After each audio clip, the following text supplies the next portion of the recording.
Halo, ketemu lagi dengan saya Hanafi. Kali ini kita akan melanjutkan pada sesi ketiga dan keempat, yaitu bagaimana cara mengumpulkan data secara otomatis, dan tentunya nanti kita bagaimana cara memunculkan menu data analis di Excel supaya kita semakin tahu bahwasanya banyak pekerjaan yang dapat diselesaikan dengan mudah menggunakan Microsoft Excel. Baik, yang pertama kita lihat dulu pada poin ketiga, bagaimana cara mengumpulkan data secara otomatis. Kalau tadi ya, atau kalau pada video sebelumnya kita sudah memiliki data yang diperoleh menggunakan cara manual, sekarang kita akan melihat bagaimana cara pengumpulan data otomatis. Yang pertama, kita tentukan dulu situs yang akan kita ambil datanya. Sebagai contoh, saya menggunakan situs TradeMap.org. Oke, ini adalah contoh datanya. Nah, data-data ini nanti yang akan kita ambil ke Excel. Meskipun di sini ada tombol download ya, di sini sudah ada nih ekspor ke dalam bentuk Excel, tapi nanti ada kelebihan cara yang akan kita kerjakan di Excel ini, yaitu prosesnya akan secara otomatis ya, otomatis mengupdate jika ada perubahan data di sini. Kalau kita menggunakan download, maka ini hanya sekali ya. Kalau kita ingin mendapatkan data baru, maka kita harus download lagi. Nah, itu sedikit perbedaannya. Baik, langsung saja ya. Sekarang kita buka menu, kita buka Excel. Kemudian saya sudah sediakan sheet scraping data, saya berikan contoh namanya. Nah, kemudian kita buka menu data ya. Kemudian pilih submenu from web. Baik, from web. Nah, kalau ada script error ini dijelaskan saja ya. Ini tergantung dari instalan Office-nya di laptop. Nah, kemudian kita copy ya. Kita copy situs ini, lalu kita pastekan di address ini. Kita pastikan, lalu kita klik go. Oke, ini datanya sudah muncul. Kita scroll ke bawah ya. Kita ambil bagian yang akan kita ambil. Nah, ini jangan lupa diklik nih tanda panahnya, klik. Nah, baik. Nah, dia sudah memblok nih. Dengan kita klik maka sudah disorot data-data yang akan kita impor ke Excel. Kemudian kita klik import ya. Kita pilih saja existing worksheet, artinya hasilnya akan tampil di sheet ini. Kalau kita pilih new worksheet, maka akan tampil di sheet yang baru. Baik, kita klik OK. Nah, kita tunggu prosesnya. Nah, ini datanya akan muncul. Oke, datanya sudah muncul. Itu adalah kemudahan cara kita mengambil data dari situs web. Lalu bagaimana caranya supaya data ini akan update secara berkala? Kita klik menu properties ya, properties. Lalu kita checklist pada refresh every. Nah, ini dia. Apakah setiap 1 menit?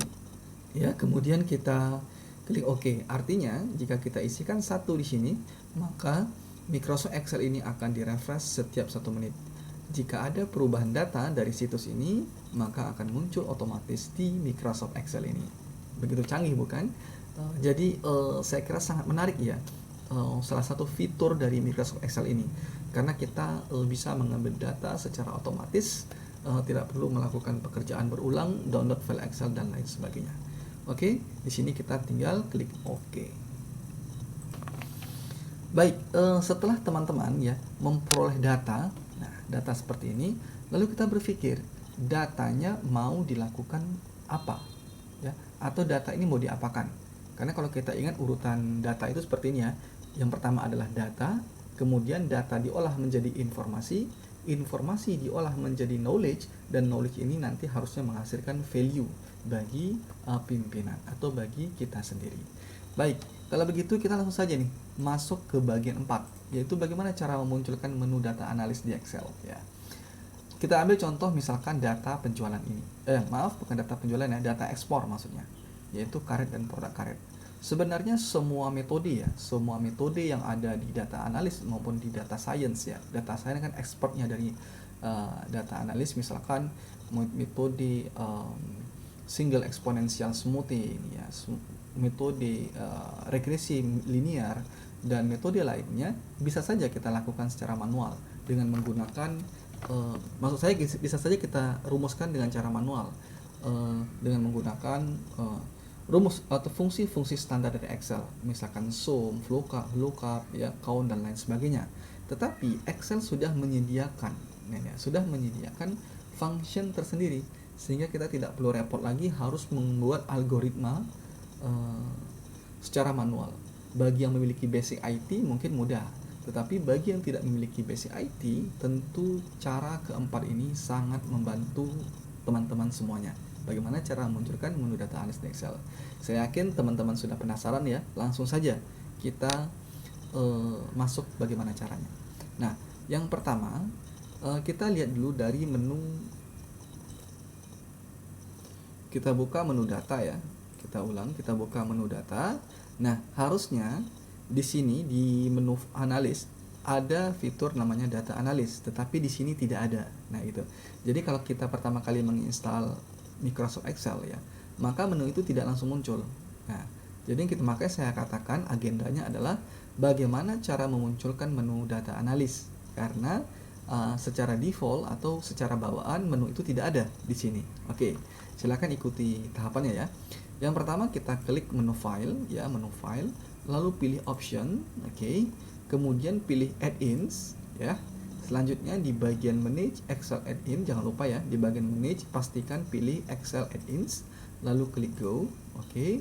Nah, di sini ada nih namanya analis toolpack VBA dan analis toolpack. Nah, silakan dipilih salah satunya atau kedua-duanya, karena di ini ada perbedaan cara nanti ya. Kalau VBA ini lebih expand, dia harus memiliki basic ya programming sedikit, sedangkan analysis toolpack kita langsung bisa gunakan. Kita checklist, oke, kemudian kita klik OK. Nah, di sini dia sudah muncul menunya data analis. Kalau kita klik data analis, maka kita menemukan berbagai macam tool atau metode untuk data analis ya, seperti random number generation, moving average ya. Kemudian ada lagi regresi linear mungkin ya, ANOVA, histogram ya.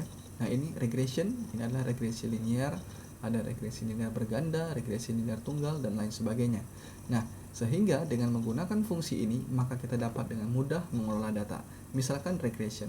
Menu regression ini bisa kita gunakan untuk memprediksikan kira-kira bulan 8 nanti berapa ekspor Indonesia di dunia, seperti itu. Misalkan ini kita cuma punya data sampai bulan Juli ya. Nah, dengan sekumpulan data ini kita bisa memprediksikan kira-kira bulan 8 berapa jumlah ekspor karet dan produk karet negara Indonesia. Nah, seperti itu.